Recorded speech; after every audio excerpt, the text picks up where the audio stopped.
Hello students, welcome to my YouTube channel.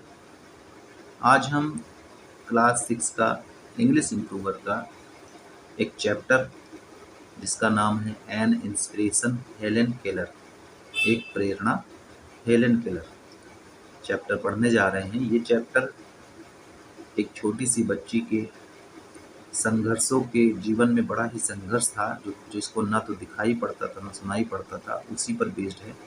और उसने अपनी लाइफ में इतना ज़्यादा संघर्ष किया और एक ऊंची शिक्षा प्राप्त की और लोगों के लिए अच्छे अच्छे काम किए और लोगों के लिए प्रेरणा बनी। तो इस चैप्टर में हमें काफ़ी कुछ सीखने को मिलेगा। चलो पढ़ते हैं इस चैप्टर को। एन इंस्पिरेशन हेलेन केलर, एक प्रेरणा Helen Keller. Mister and mrs Keller lived in Tuscumbia, a small town in northwest Alabama, USA।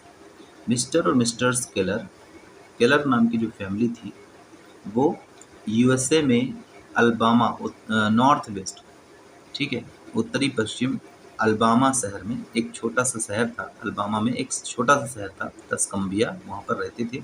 They were blessed with a baby girl on 27 June 1880। उनको 27 जून 1980 को एक छोटी सी बच्ची हुई। They named her Helen. उन्होंने उसका नाम हेलन रखा। She was a healthy child and her parents loved her too much. वो एक स्वस्थ बच्ची थी और उसके पेरेंट्स, उसके माँ बाप, उसके माता पिता उसको बहुत प्यार करते थे। The Keller family was not so rich. Keller family बहुत धनी नहीं थे, बहुत पैसे वाले नहीं थे। Mister Keller was captain in the army earlier. Mister Keller पहले सेना में कप्तान थे। Now he work for a cotton plantation and the editor of a weekly local newspaper. उसके बाद वो एक कॉटन प्लांटेशन में, कपास की खेती जहाँ होती थी वहाँ पर काम करने लगे और साप्ताहिक लोकल न्यूज़पेपर जो आता था उसमें एडिटर थे। Unfortunately Helen fell ill when she was 19 months old. दुर्भाग्यवश हेलन जब 19 मंथ की थी तभी वो बीमार पड़ गई। She suffered with the brain fever. उसको दिमागी बुखार हो गया था, दिमाग का बुखार हो गया था। She stopped responding to sounds and sight. उसने सुनाई पड़ना और दिखाई पड़ना बंद कर दिया, उसको सुनाई और दिखाई पड़ना बंद कर दिया था। Neither she responded to her father's clap nor to the bright lamp. उसने अपने पिताजी के तालियों की आवाज़ का भी रिस्पॉन्स बंद कर दिया था और ब्राइट लैम्प जब जलता होता था तो भी उसको कुछ समझ नहीं आता था। उसको ना तो उसको दिखाई पड़ने लगा ना सुनाई पड़ने लगा। पिताजी जब तालियां बजाते थे तो भी कोई रिस्पॉन्स नहीं करती थी, और जब वो जलते हुए लैम्प के पास भी उसको कोई रिस्पॉन्स नहीं दिखता था, कुछ भी उसको दिखाई नहीं पड़ता था। Keller's understood that. केलर समझ गए कि her lovely daughter had become blind and deaf. उनकी प्यारी बच्ची जो है वो अंधी हो गई है और बहरी हो गई है, मतलब उसको ना दिखाई पड़ रहा है ना सुनाई पड़ रहा है। उसको केलर्स फैमिली को पता चल गया। The parents of Helen faced the difficult situation as their child did not respond to overcome. अब ऐसी बच्ची, छोटी सी बच्ची जिसको ना दिखाई पड़े ना सुनाई पड़े ना तो ठीक से रिस्पॉन्स करे, उसको संभालना और उसको ट्रीट करना बड़ा ही मुश्किल होता है। तो उनके पेरेंट्स को भी बड़ा ही मुश्किल हुआ कि उस बच्ची को कैसे संभाला जाए, कैसे कुछ बताया जाए, कैसे कुछ उसको क्या चाहिए, कैसे वो बताएगी। तो अब बच्ची के लिए भी बहुत दिक्कत थी और उनके माँ बाप के लिए भी बहुत दिक्कत थी कि उस बच्ची को कैसे समझाएं, कैसे पता लगाएं कि उसको क्या चाहिए, क्योंकि ना वो कुछ बोल सकती थी, ना वो बता सकती थी, ना उसको दिखाई पड़ रहा था, ना तो उसको सुनाई पड़ रहा था।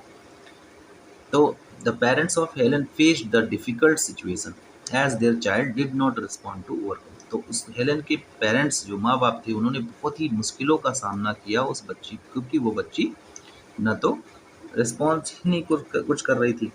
Helen and her family leaded a painful life. Helen और उसका परिवार बहुत ही दर्द भरी जिंदगी से गुजरा। सी became a very difficult child. वो बहुत ही मुश्किल बच्ची बन गई। मुश्किल मतलब, मुश्किल यहाँ पर कहने का मतलब यही है कि उसको उसकी ज़िंदगी बड़ी मुश्किलों वाली थी क्योंकि वो कुछ भी रिस्पॉन्स नहीं कर रही थी। शी क्राइड एट एवरीबडी, वो हर समय रोती रहती थी, हर सभी के सामने रोती रहती थी। हर बिहेवियर डिस्टर्ब्ड हर पेरेंट्स, उसका व्यवहार उसके माँ बाप को बहुत ही ज़्यादा परेशान करने लगा।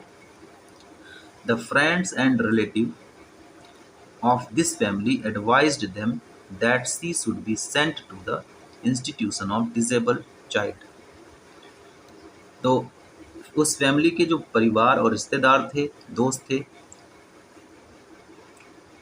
उस फैमिली के दोस्त और रिश्तेदार ने सलाह दिया कि इस बच्ची को ऐसे इंस्टीट्यूट में डाल दो जहाँ पर डिसेबल चिल्ड्रन, जो अपंग जो बच्चे होते थे, वहाँ के इंस्टीट्यूट में उसको भेज दो। Helen became a lonely child.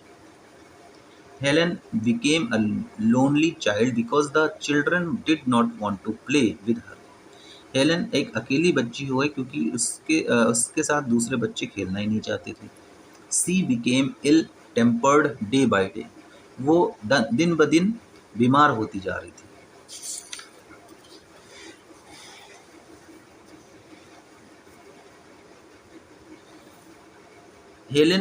Helen's mother said with a heavy heart. Helen की माँ ने भारी हृदय से, भारी दिल से बोला, उन्होंने बहुत ही भारी हृदय से कहा कि मतलब परेशान होके कहा, हर बिहेवियर इज गेटिंग वर्स्ट, उसका व्यवहार बहुत ही ज़्यादा खराब होता जा रहा है। वर्स मतलब खराब होना। I do not understand what we should do, मुझे ये नहीं समझ में आ रहा है कि हमें क्या करना चाहिए। हेलेन्स फादर रिप्लाइड सॉफ्टली, हेलेन के पिताजी ने बोला, we can nothing do with a child who does not understand what she should do and what she is doing. Helen के पिताजी ने कहा कि हम ऐसी बच्ची के लिए क्या कर सकते हैं जिसको कुछ समझ ही नहीं आ रहा है कि वो उसको क्या करना चाहिए और क्या कर रही है। तो हेलेन के पिताजी ने कहा कि अगर वो कुछ करती भी है तो हम, अगर कुछ गलत काम करती है, कुछ चीखती चिल्लाती है, तो हम उसको क्या कह सकते हैं, क्योंकि उसको समझ ही नहीं आ रहा है कि गलत क्या है, सही क्या है, तो हम उसको डांट भी नहीं सकते, कुछ कह भी नहीं सकते। So they met doctor Michael Anagnos for professional guidance, इसलिए वो डॉक्टर माइकल एनोग्नोस ने मिले, एक प्रोफेशनल गाइडेंस थे वो। Doctor Anagnos recommended her to Anne Sullivan, doctor Anagnos ने एन सुलिवन के बारे में उनको बताया। She will be Helen's new teacher, वो हेलन की नई टीचर हो गई। Anne changed the life of Helen, Anne ने हेलन की लाइफ को चेंज किया। She had also poor vision, मतलब उसकी टीचर को भी थोड़ा सा पहले कम दिखाई पड़ता था, लेकिन but she was able to earn a living on her own, लेकिन वो अपनी जीविका के लिए, अपनी जिंदगी चलाने के लिए अपनी कमाई जो अर्निंग कर लेती थी। Anne arrived on 3 March 1887 at the house of Keller's family. Anne Keller की केलर्स की फैमिली के घर 3 मार्च 1987 में पहुंची। She taught her the language of touch, उसने यानी कि उसकी टीचर ने हेलेन को स्पर्श करने की भाषा को सिखाया, यानी स्पर्श से हम कैसे बहुत सारी चीज़ें बता सकते हैं। She started teaching her Helen two finger spell, उसने फिर फिंगर्स के थ्रू हेलेन को सिखाना शुरू किया। Helen learn the first word doll, Helen ने सबसे पहला वर्ड डॉल सीखा। Anne spelt out the doll on Helen's palm, Anne ने उस हेलेन की हथेलियों से डॉल को स्पेल किया, डॉल को बताया, DOLL बताया। And placed a doll in her hand, और उसके हाथों में एक डॉल रख दी। Anne wrote CAT on her palm, Anne ने अपने हथेलियों से, फिर उंगलियों से और हथेलियों से उसने कैट लिखना शुरू किया, कैट बताना शुरू किया, CAT। When she patted the cat, जब भी उसको कैट दिखाई पड़ती थी। She felt the letter milk being written on her palm, फिर उसने अपने पाम, अपने हथेलियों और उंगलियों से ही मिल्क लेटर भी महसूस किया, मिल्क बताया, MILK बताया। Thus, Helen learned the concept of various things and found a novel way to communicate with others. इस तरह से हेलन ने बहुत सारी चीज़ों के कंसेप्ट को समझा और लोगों से कम्युनिकेट करना, लोगों से एक कम्युनिकेट करना मतलब बातचीत करने का माध्यम उसको समझ में आया। And changed the behaviour of Helen too, Anne ने हेलन के बिहेवियर को, व्यवहार को भी चेंज किया। व्हेन हेलन मिसबिहेव, जब भी हेलन मिसबिहेव करती थी, खराब व्यवहार करती थी, and punished her by not talking to her, and उसको पनिश कैसे करती थी, उससे बातचीत करना बंद कर देती थी। And Helen hated this punishment, और हेलन को यह पनिशमेंट खराब लगती थी। And taught her to dress up well and comb her hair, Anne ने उसको अच्छी तरह से कपड़े पहनना और बालों में कंघी करना भी सिखा दिया। All this training required treat skill and patience, और ये सभी ट्रेनिंग, ये सभी शिक्षा जो है के लिए पेशेंस चाहिए होता है, धीरे धीरे, क्योंकि वो बच्ची उस बच्ची को धीरे धीरे फिर उसने सब कुछ सिखाया, धैर्य रख करके सिखाया, धीरज के साथ सिखाया।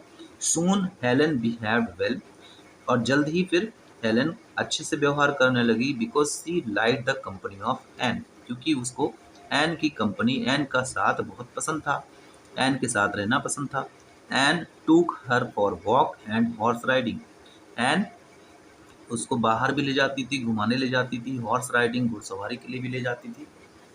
N experience changed her attitude towards learning, that was to spell water. तो एक एक्सपीरियंस, धीरे धीरे ये अनुभव जो है चेंज होता गया, ठीक है, उसको सीखने की ये जो तरीका था वो बहुत ही अच्छा लगने लगा, और उसने फिर वाटर को स्पेल किया। This created a new inspiration set in, और इस तरह से उसको नई नई प्रेरणा मिलती गई। And her progress is learning words multiple manifold, और धीरे धीरे वो कई सारे वर्ड्स को सीखती चली गई। दस हेलन वॉज सो इंस्पायर्ड, इस तरह से हेलन इतनी ज़्यादा प्रेरित हुई। And she learn 30 new words within the next few hours, इतनी ज़्यादा प्रेरित हुई कि वह कुछ ही घंटों में 30 नए शब्द भी सीख गई। Mother, teacher, baby, Helen Keller, ये सब चीज़ें ये बताना सीख गई। लेटर हेलन रिकॉर्ड, फिर बाद में फिर हेलन ने कहा, I was born again that day, मैं उस दिन तो मेरा एक नया जन्म हुआ था, मैंने फिर से जन्म लिया। I had been a little ghost, मैं पहले तो एक भूत थी। एक भूत, भूत कैसे होते हैं, जो ना तो अपने आप अपने बारे में कुछ नहीं जानते, ना किसी से कम्युनिकेट कर सकते हैं, इस तरीके से अपने आप को भूत से एक उसने भूत बताया। Now I knew my name, अब मैं अपना नाम जानती हूँ। आई कुड अंडरस्टैंड पीपल, मैं लोगों को समझ सकती हूँ। And make them understand me, और उनको अपनी बात भी समझा सकती हूँ। Helen spelled out a complete sentence, doll is on bed, फिर हेलन ने एक कंप्लीट सेंटेंस, पूरा वाक्य बताया, doll is on the bed. Seeing her progress, उसकी प्रोग्रेस को देख करके, उसकी उन्नति को देख करके, उसको आगे बढ़ता हुआ देख करके, एन ने कहा, I shall teach you to read tomorrow, मैं तुम्हें कल पढ़ना भी सिखाऊंगी। She began teaching Helen to read, उसने फिर हेलन को पढ़ना सिखाना शुरू कर दिया। ही she read first raised letter, उसने उभरे हुए लेटर्स पहले सीखना पढ़ना शुरू किया। उभरे हुए, जो ब्लाइंड लोगों के लिए थोड़ा सा कुछ ऐसे टेक्निक होती है जिसमें लेटर्स को, उभरे हुए लेटर्स होते थे, उसको टच करके पढ़ते हैं, और इसी टेक्निक को ब्रेल बोला जाता है। And later read with Braille, Braille technique होती है जिसमें लेटर्स को उभरा हुआ लिखा होता है और उसको टच करके पढ़ते हैं। Then she learn to write with typewriter, फिर उसने टाइपराइटर से लिखना शुरू कर दिया। She was becoming a well educated person, और वो एक वेल एजुकेटेड, एक बहुत ही अच्छे से शिक्षित व्यक्ति बन गई, शिक्षित महिला हो गई। She developed her abilities and made her self the best, वो अपनी क्वालिटी को, अपनी एबिलिटीज़ को भी बढ़ाती चली गई, और फिर अपने लिए बहुत ही अच्छा काम किया, बहुत बेस्ट हो गई, मतलब अपने आप को बहुत ज़्यादा सुधार लिया। Helen visited at the White House to meet President Cleveland, Helen वहाँ के प्रेसिडेंट क्लीवलैंड से मिलने उनके व्हाइट हाउस घर भी गई।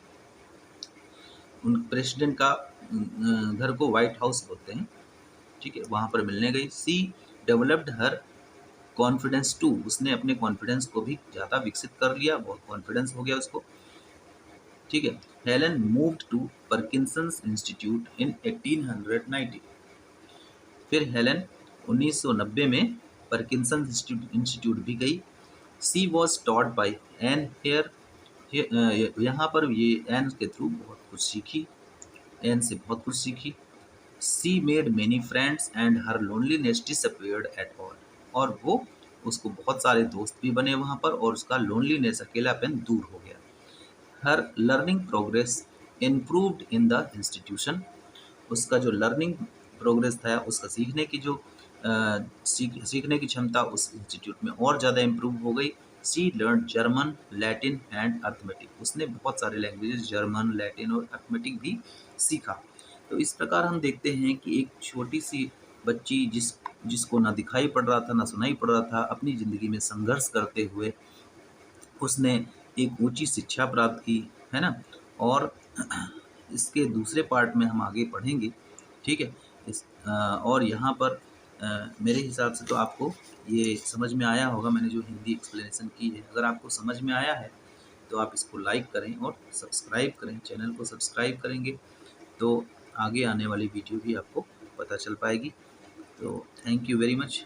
नेक्स्ट पार्ट में हम इसके आगे एक पार्ट और करेंगे और इसकी कहानी को, इस स्टोरी को पूरा कंप्लीट करेंगे, इस चैप्टर को पूरा कंप्लीट करेंगे। Thank you very much.